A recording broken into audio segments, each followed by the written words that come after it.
సహకారంగా దేవుని పరిశుద్ధమైన వాక్యంలో నుండి ఆదికాండం మనం మూల వాక్యం చదువుకుంటాం. ఆదికాండము 8వ అధ్యాయము 20వ వచనాన్ని కలిసి అందరిలో చదువుకుంటాం. ఆదికాండం 8:20. అప్పుడు నోవాహు యెహోవాకు బలిపీఠం కట్టి పవిత్ర పశువులన్నిటిలోనూ పవిత్ర పశువులను తీసుకొని ఆ బలిపీఠం మీద దహన బలి అర్పించింది. ప్రార్థన చేసుకుంటాం. తండ్రి దయగల మా యేసుక్రీస్తు ప్రభువా స్తోత్రాలు. మరొకసారి సంఘ ప్రార్థనలో మేము సంతోషంగా స్తోత్రాలు. సగం లేఖన భాగంలో మరి ప్రార్థనకు సహకారాలు మాటలు మా వీటిలో మీరు విశ్వసించమని సహాయం చేయండి. యేసుక్రీస్తు ప్రభు నామములో ప్రార్థిస్తున్నాము తండ్రి.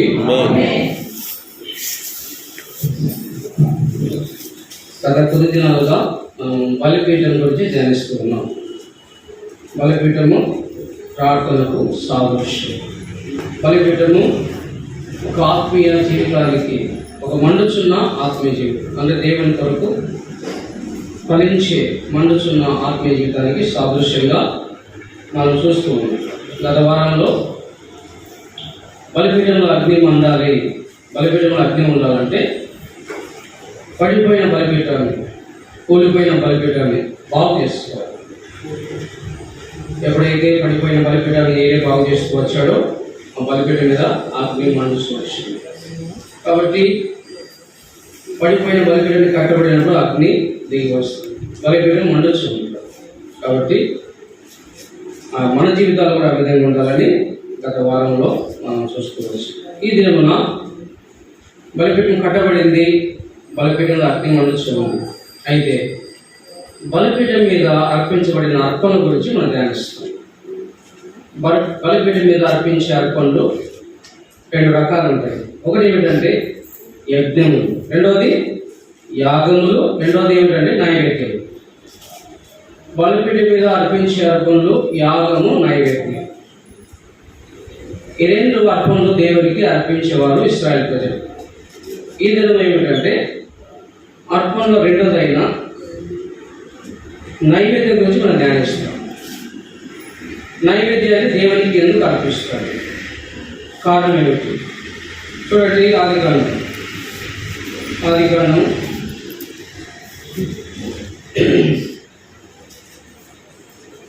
8వ ఆదికాండము 2వ అధ్యాయము, ఆదికాండం 2వ అధ్యాయం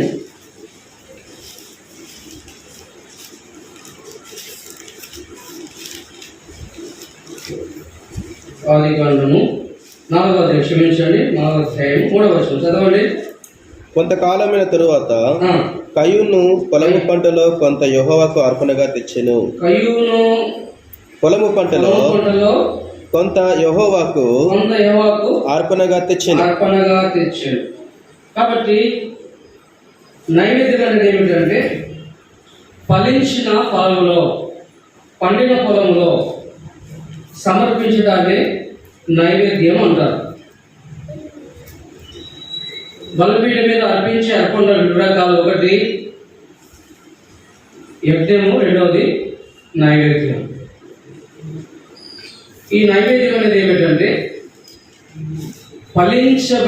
ఫలించిన పంటలోని మొదటి ప్రథమ ఫలము దేవునికి అర్పణగా తీసుకొచ్చిన అర్పణను దేవుడికి నైవేద్యంగా సమర్పిస్తారు. అయితే ఆ నైవేద్యము ఏది సమర్పించాలనే మాట మనం చూసినప్పుడు చదవండి. లేవికాండం 2వ అధ్యాయం 1వ వచనం. లేవికాండం 2వ అధ్యాయం 1వ వచనం. త్వరగా. యెహోవాకు నైవేద్యం చేయనప్పుడు అతడు అర్పించినది గోధుమ పిండిదై ఉండవలెను. చాలు.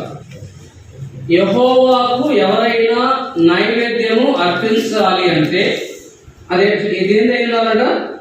గోధుమ పిండిదై ఉండాలి. కాబట్టి మనం దేవునికి అర్పించే నైవేద్యం ఏ అర్పణ అంటే అది నైవేద్యం ఎట్లా ఉండాలంటే గోధుమ పిండి అయి ఉండాలి. అంటే ఈ నైవేద్యంలో అర్పించబడిన ఈ అర్పణ గోధుమ పిండితో చేయబడిన అర్పణ. అంటే మొట్టమొదటిగా గోధుమలు ఫలించాలి. ఫలించకుండా మనం దేవునికి నైవేద్యాన్ని అర్పించలేదు. కాబట్టి ఒక విశ్వాస జీవితంలో ఫలించే వ్యక్తిత్వం కలిగి ఉండాలి. ఫలించకపోతే దేవునికి నైవేద్యాన్ని అర్పించలేదు. గోధుమలు లేకపోతే గోధుమ పిండి లేదు. గోధుమ పిండి లేకపోతే దేవునికి నైవేద్యం లేదు. కాబట్టి దేవునికి నైవేద్యాన్ని అర్పించాలి అంటే గోధుమలు కావాలి. గోధుమలు ఎలా వస్తాయి? ఒక వృక్షం లేకుంటే ఒక పంట పైరు ఫలించినప్పుడు గోధుమలు వస్తాయి. కాబట్టి ఒక విశ్వాస జీవితం కూడా ఎట్లుండాలంటే ఫలభరితమైన జీవితం కలిగి ఉండాలి. ఫలించకపోతే మనం దేవునికి మన యొక్క జీవితాన్ని నైవేద్యముగా అర్పించలేదు. మనం గుర్తుంచుకోవాలి. దేవుడు కూడా మానవ జీవితాన్ని ఫలించాలని కోరుకుంటున్నాడు. ఫలించడానికి మనల్ని ఈ లోకంలో పుట్టించాడు. చదవండి ఆదికాండం 1వ అధ్యాయం 28వ వచనం. ఆదికాండం 1వ అధ్యాయం 28వ వచనం. దేవుడు వారిని ఆశీర్వదించెను ఎట్లనగా మీరు ఫలించి చాలు. దేవుడు వారిని ఆశీర్వదించి ఏమన్నాడు? మీరు ఫలించుడి. ఫలించడం అనేది మానవ జీవితంలో మానవునిలో ఒక వ్యక్తిత్వం, ఫలించే తత్వం మానవునికి ఉంది. అందుకే దేవుడు మానవుని ఏమన్నాడు? మొట్టమొదటిగా ఆశీర్వదించి మీరు ఫలించుడి అన్నాడు. కాబట్టి మన జీవితంలో మనం ఫలించే వారంగా ఉండాలి. బలిపీఠం మీద అర్పించబడిన అర్పణలో నైవేద్యం అనే ఈ అర్పణ గోధుమ పిండితో చేయబడాలంటే గోధుమలు కావాలి. గోధుమలు ఫలించాలి. గోధుమ పంట రావాలి. కాబట్టి మనము దేవునికి అర్పణగా నైవేద్యముగా మనము దేవునికి ఉండాలంటే మన జీవితం ఎట్లుండాలి? ఫలించే వ్యక్తిత్వం మనకు ఉండాలి. దేవుడు మానవ జీవితంలో అది కోరుకుంటున్నాడు. మీరు ఫలించి అభివృద్ధి పొందాలి. అందుకే భక్తుడైన యోహాను కూడా అంటాడు, ఫలించని ప్రతి చెట్టు నరకబడి అగ్నిలో వేయబడును. ఎప్పుడే గొడ్డలి చెట్టు వేరేలా ఉంచబడింది, ఏదైతే ఫలించదో దాన్ని నరికి అగ్నిలో వేయబడుతుంది. ఎందుకంటే ఫలించాలనే, ఫలభరితంగా ఉండాలనే, దేవునికి నైవేద్యంగా మనం ఉండాలనే ఫలించే తత్వాన్ని ఆ గుణం మనకుంది కనుక ఫలించమని కోరుకుంటున్నాడు. మరి ఫలించని ఏ చెట్టు అయినా, ఏ వృక్షమైనా, ఏ పంట అయినా, ఏ రైతు కూడా ఉంచుకోడు. అది ఫలించకపోతే దాని సమయంలో ఆ పంటను చెరిపేస్తారు, తీసేస్తారు. ఎందుకంటే సమయం అయిపోయింది, ఫలించలేకపోతుంది.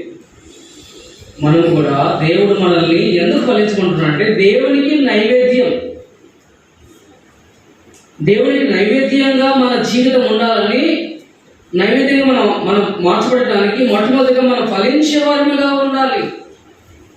కాబట్టి మన జీవితం ఎట్లుండాలంటే ఫలించే విధంగా ఉండాలి. మొట్టమొదటిగా గోధుమ గింజ రావాలి. రెండోది ఏమిటి? ఆ గోధుమ గింజ ఏం చేయాలంట? ఆ గోధుమ పిండిదై ఉండాలి. గోధుమ గింజ ఏం కావాలి? పిండి కావాలి. గోధుమలతో దేవుడికి నైవేద్యం చేయాలి. గుర్తుంచుకోవాలి. ఫలించిన గోధుమలు ఏం చేయాలి? పిండి చేయబడాలి. మెత్తని పిండి చేయబడాలి. అప్పుడే దాన్ని అప్పం చేయడానికి, రొట్టె చేయడానికి వస్తుంది.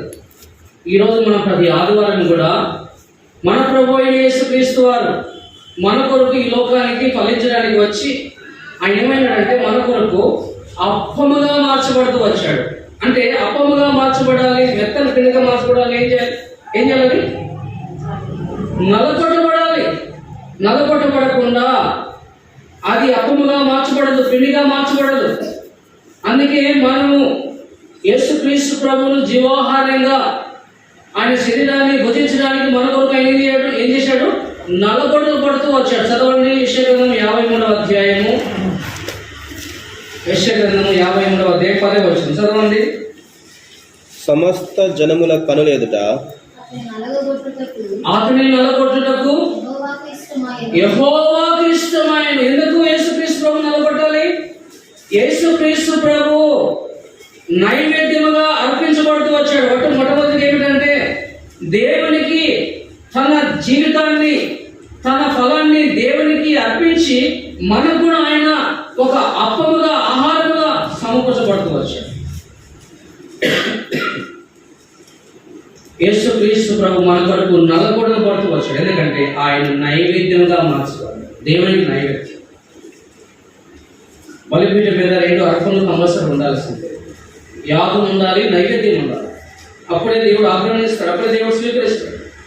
కాబట్టి బలిపీఠం మీద అర్పించబడిన అర్పముగా ఆయన నైవేద్యముగా ఈ లోకానికి వచ్చి గోధుమ గింజగా ఫలించి మన కొరకు ఆయన నలగొట్టబడుతూ వచ్చాడు. నలగొట్టబడిన ఆయన పిండిగా చేయబడుతూ అప్పముగా మార్చబడుతూ వచ్చాడు. అందుకే యేసు క్రీస్తు యొక్క శరీరానికి సాదృశ్యమైన ఆ రొట్టెల యొక్క ప్రతినిత్యం మనం బోధిస్తున్నాం. కాబట్టి మన జీవితంలో మొట్టమొదటిగా మనం ఫలించేవారిగా ఉండాలి. రెండోది ఏమిటంటే మనం నలగొట్టబడాలి. నలగొట్టబడకపోతే దేవునికి నైవేద్యము మనము నైవేద్యంగా మార్చబడదు. దేవునికి నైవేద్యంగా మార్చబడకపోతే బలిపీఠం ఏం ప్రయోజనం? కాబట్టి ఒక విశ్వాసి బలిపీఠం, ఆ బలిపీఠంలో అర్పించబడిన అర్పణ నైవేద్యం, ఆ నైవేద్యము మొట్టమొదటిగా ఫలించాలి. ఆ నైవేద్యాన్ని దేవునికి అర్పించాలంటే అర్పణగా మొట్టమొదటిగా ఫలించాలి. రెండోది ఫలించిన పంట నలగొట్టబడాలి, పిండి చేయబడాలి, నురిపిడి చేయబడాలి. గోధుమలు ఏమాత్రము నలగొట్టబడకపోతే, పిండిగా చేయబడకపోతే అది అప్పముగా చేయడానికి పనికిరాదు. అప్పముగా చేయబడకపోతే దేవుడు ఏమాత్రం దాన్ని నైవేద్యంగా స్వీకరించాడు.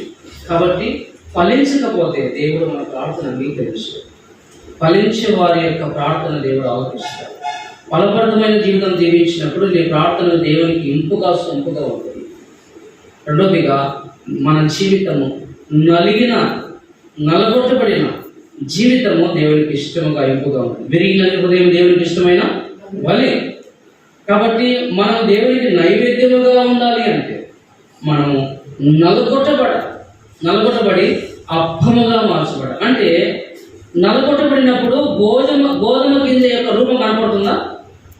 గోధుమ గింజ నలగొట్టబడక ముందు గోధుమ గింజ అని మనం చూస్తాం. నలగొట్టబడిన తర్వాత గోధుమ గింజ కనపడదు, రూపం కనపడదు, పిండిలాగా మెత్త కనపడుతుంది. అంటే పిండే కనపడుతుంది. అంటే దాని రూపం ఉండదు, గింజ ఆకారం ఉండదు, పోలిక ఉండదు, దాంట్లో గడుపు ఉండదు, మెత్తని పిండిగా మార్చబడుతుంది. ఒకవేళ మన పిండికి ఎవరైనా పంపించినప్పుడు సరిగా మెత్తగా చేయకపోతే మళ్ళీ ఏం చేస్తాం? మళ్ళీ పిండి షాప్కి వెళ్ళి అయ్యా మెత్తగా పట్టండి, గరుపు ఉందని మళ్ళీ ఒకసారి కావాలని పిండి గిన్నె పంపిస్తాం. ఎందుకంటే మెత్తగా లేకపోతే అప్పంగా తయారవు. కాబట్టి గోధుమ గింజ నలగొట్టబడినప్పుడు అది రూపాన్ని కోల్పోతుంది, మెత్తగా మార్చబడుతుంది. ఒక విశ్వాసి యొక్క హృదయం కూడా, ఒక విశ్వాసి యొక్క వ్యక్తిత్వం కూడా ఎట్లుండాలి? సున్నితముగా మెత్తని హృదయంగా ఉండాలి, కరుకుగా ఉండదు, చాలా మెత్తని హృదయంగా ఉండాలి. అప్పుడే దేవునికి నువ్వు నైవేద్యం. ఫలిస్తేనే నైవేద్యం, నలగొట్టబడితేనే నైవేద్యం, మెత్తగా మార్చబడితే నైవేద్యం. కరుకును ఆయన ఇష్టపడాడు, గుర్తుంచుకోండి. కరుకున్న అప్పము తయారు చేయడానికి రాదు, అప్పం చేయలేము, రొట్టె చేయబడకపోతే దేవునికి నైవేద్యం పెట్టలేము. కాబట్టి బలిపీఠం మీద అర్పించబడే అర్పణల్లో నైవేద్యం ఉంది. ఈ నైవేద్యము మన జీవితం. కాబట్టి దేవుడు నోవాహు అర్పించిన అర్పణను ఎందుకు ఆగ్రహిస్తూ స్వీకరిస్తూ వచ్చాడు? ఎందుకు ఇశ్రాయేలు ప్రజలు లేవీయులు యాజకులుగా దేవునికి నైవేద్యం సమర్పిస్తూ వచ్చారంటే మన జీవితం ఆ విధంగా దేవుని కొరకు ఫలించిన మన జీవితం దేవుని కొరకు సున్నితముగా, మితముగా, దేవునికి ఇష్టముగా, ఎంత పిండి ఎంత మెత్తగా ఉంటే అంత రొట్టెగా స్మూత్గా వస్తుంది. రొట్టె చేయడానికి అవకాశం ఉంటుంది. మనం కూడా మన బాహ్య రూపం అంతా నలగొట్టబడాలి, స్వరూపము సొగసు లేకుండా పోవాలి. అంటే బాహ్యమైన మన కఠినత్వము, మనకున్న అసూయ, మనకున్న ఈర్ష్య, మనకున్న కోపం, మనకున్న ద్వేషం, మనకున్న శరీర యొక్క తత్వం అంతా గానుల కింద ఏ విధంగా గోధుమలు నలగొట్టబడి మెత్తని పిండి మాత్రం చేయబడి అపంగా చేయబడుతుందో మన జీవితము దేవునికి నైవేద్యంగా ఉండాలంటే మనముగా మెత్తగా నలగొట్టబడాలి. శరీర సంబంధమైన స్వభావం పూర్తిగా మార్చబడాలి. ప్రాచీన పురుషుడు పూర్తిగా వెళ్ళగొట్టబడాలి. అది పౌలు అంటాడు, మా ప్రాచీన పురుషుడు పూర్తిగా తొలగిపోతున్నాడు, తీసివేయబడుతున్నాడు. బాహ్య పురుషుడు కృషించిపోతున్నాడు, ఆంతరం పురుషుడు బలపడుతున్నాడు. అంటే ఈ బాహ్యమైన ఈ యొక్క పురుషుడు పూర్తిగా కృషించిపోవాలి, అప్పుడే అంతరంగ పురుషుడు బలపడతాడు. ఆత్మ విడుదల కావాలంటే శరీరము విరగొట్టబడాలి. శరీరం విరగొట్టబడకుండా ఆత్మ విడుదల కాదు. కాబట్టి మనము నైవేద్యముగా మెత్తని పిండిగా మార్చబడకపోతే దేవునికి నైవేద్యం మనం చెల్లించలేదు. మన ప్రార్థన దేవునికి నైవేద్యం. మరి ఈరోజు మనం చేసే ఆ ప్రార్థన దేవునికి నైవేద్యంగా ఉండాలండి. మనం ఫలించే జీవితం కలిగి ఉంటున్నామా? మనలో ఉన్న ఆ గట్టిదనాన్ని, మనలో ఉన్న ఆ శరీర సంబంధమైన తత్వాన్ని మనము దేవుని కొరకు నలగొట్టబడి మెత్తని పిండిగా మార్చబడి ఆయనకు ఇష్టమైన అప్పముగా, రొట్టెగా, నైవేద్యంగా మార్చబడుతున్నామా? అలా మార్చబడితే నీ ప్రార్థన ఆయనకు నైవేద్యమే. లేకపోతే ఆయనకు నైవేద్యాన్ని సమర్పించలేదు. కాబట్టి బలిపీఠం మీద అర్పించబడిన అగ్ని ఉంది, బలిపీఠం ఉంది, కానీ అర్పణ లేకపోతే ఏం ప్రయోజనం? కాబట్టి అర్పణగా మనం మార్చబడాలి. ఆ అర్పణలో నైవేద్యం ప్రాముఖ్యమైనది. ఆ నైవేద్యం దేవుడికి ఎటువంటిదంట? చాలా చూడండి, అదే లేవికాండం 2వ అధ్యాయము 2వ వచనంలో కింది భాగంలో నేను చదువుతాను. యెహోవాకు ఇంపైన సువాసన గల హోమము బలిపీఠం మీద అందులో ఒక భాగము జ్ఞాపకార్థంగా దహింపబడెను. చూడండి, ఇది దేవుడికి ఎటువంటిది అంటే అది ఇంపైన సువాసన గల హోమం అంట. అంటే ఈ అర్పించబడిన ఈ యొక్క అర్పణంలో ఉన్న నైవేద్యము దేవునికి ఇంపైన సువాసన గల హోమం అంట. కాబట్టి ఈరోజు మన ప్రార్థన, మన ఆత్మీయ జీవితం, మనం అర్పించే నైవేద్యం దేవునికి ఇంపైన సువాసన గల హోమముగా మార్చబడాలని దేవుడు మన ఇశ్రాయేలు ప్రజల యొక్క జీవితంలో అక్షరార్థమైన భక్తిని వాళ్ళకి చూపిస్తూ వచ్చాడు. అప్పముగా చేయబడి, గోధుమలు నలగొట్టబడి అప్పముగా చేయబడి అప్పాన్ని ఆయన నైవేద్యంగా స్వీకరించాడు. ఈ దినాన ఆధ్యాత్మికంగా మన దేహమే, మన జీవితమే ఆయనకు అప్పంగా మార్చబడాలి దేవుడు. కాబట్టి ఈ నూతన సంవత్సరంలో మొదటి సంఘ ప్రార్థనలో ఒకసారి మన వ్యక్తిగత జీవితాన్ని జ్ఞాపకం చేసుకుంటాం. మనం బలిపీఠముగా మార్చబడ్డాము కరెక్టే, కానీ బలిపీఠం మీద అర్పించబడిన అర్పణ యొక్క నైవేద్యముగా మనం మార్చబడ్డాము. బలిపీఠం ఉంది, అగ్ని ఉంది బలిపీఠం మీద, కానీ అర్పణ లేకపోతే ప్రయోజనం ఏముంది? అర్పణ నైవేద్యం అర్పించాలంటే గోధుమలు అర్పించాలి. ఆ గోధుమలు అర్పించాలంటే గోధుమలు అప్పముగా చేయబడాలి. అప్పము చేయబడాలి, గోధుమలు నలగొట్టబడి పిండిగా చేయబడాలి. పిండిగా చేయబడిన ఆ గోధుమ పిండి అప్పముగా చేయబడి అప్పుడు దేవునికి అది హోమముగా సువాసనగా మార్చబడుతుంది. మరి ఫలించే జీవితం కలిగిన వారమే. మనలో ఉన్న ఈ కఠినత్వాన్ని, మనలో ఉన్న ఈ కరువు జీవితాన్ని, మనలో ఉన్న ప్రాచీన జీవితాన్ని, మనలో ఉన్న శరీరం యొక్క తత్వాన్ని క్రీస్తు కొరకు నలగొట్టబడాలి. అందుకే పౌలు ఏమంటాడు తెలుసుకున్నాడు? ఏమంటాడు? నేను ఎక్కడ మీకు బోధించి నేను భ్రష్టునైపోతున్నాను, నా శరీరాన్ని నేను ఏం చేస్తున్నాడ నలగొట్టుకుంటున్నాను అంటున్నాడు. నేను మీకు బోధించి నేను భ్రష్టునైపోతానేమో అని నా శరీరాన్ని ప్రతినిత్యం నలగొట్టుకుంటున్నా. నలగొట్టుకునే వారంగా ఉండాలి. నలగొట్టుకునే రూపం ఉండదు. ఆ వ్యక్తిగా ఉన్నాడు. పాత జీవితం, పాత వ్యక్తి లేడు. నలగొట్టబడిన వ్యక్తి, పిండి చేయబడింది. అది గోధుమ పిండా, జొన్న పిండా, రాగి పిండా కనపడదు. అది పిండి మాత్రమే. ఎందుకంటే దాని రూపం పోయింది. ప్రాచీన పురుషుడు పోయినాడు, ప్రాచీన తత్వం పోయింది. అవునంటాడు, క్రీస్తు యేసులో సిలువ వేయబడిన జీవించేవాడు నేను కాదు, క్రీస్తు ఆయన జీవిస్తున్నాడు. అంటే మన ప్రాచీన యొక్క పాపం యొక్క తత్వం అంతా క్రీస్తు యేసులో నలగొట్టబడి మన పిండిగా మార్చబడుతూ వచ్చాయి కనుక మన రూపం ఏమిటంటే పిండి రూపము, అప్పముగా అంటే యేసు క్రీస్తు ఏమైనాడు? మన కొరకు నలగొట్టబడి ఎట్లయినాడు? రొట్టెగా మార్చబడ్డాడు. ఇది నా శరీరం అన్నాడు. ఏమన్నాడు యేసు ప్రభు? ఇది నా శరీరం. అంటే యేసుక్రీస్తు ప్రభు మనకు నలగొట్టబడి శరీరంగా అప్పంగా మార్చబడ్డాడు. ఈ రోజు నా జీవితం కూడా నలగొట్టబడి అప్పంగా చేయబడినప్పుడు క్రీస్తు యొక్క దేహముగా మార్చబడింది. అది యేసుక్రీస్తు ప్రభు ఏ విధంగా తండ్రికి నైవేద్యంగా తన దేహాన్ని అర్పిస్తూ వచ్చాడో, ఆయన యేసుక్రీస్తు ప్రభు యొక్క దేహాన్ని బట్టి తండ్రి నైవేద్యాన్ని యేసుప్రభు దేహాన్ని స్వీకరించి ఇంపైన సువాసన స్వీకరించి మానవుని యొక్క పాపాన్ని పరిగణిస్తూ వచ్చాడు సంపూర్ణంగా. అయితే ఈరోజు నీ జీవితంలో నీ ప్రార్థన దేవునికి నైవేద్యంగా సమర్పించాలి, నేను అంగీకరించాలి, నీ ప్రార్థన ఆయనకు ఇంపైన సువాసనకు హోమంగా ఉండాలంటే మొట్టమొదటిగా నువ్వు గోధుమలాగా ఫలించాలి. రెండోది నీ జీవితము ప్రాచీన పురుషుడు శరీర తత్వము నల్లగొట్టబడాలి, మార్పు చెందాలి, ఎప్పుడులాగా ఉండకూడదు.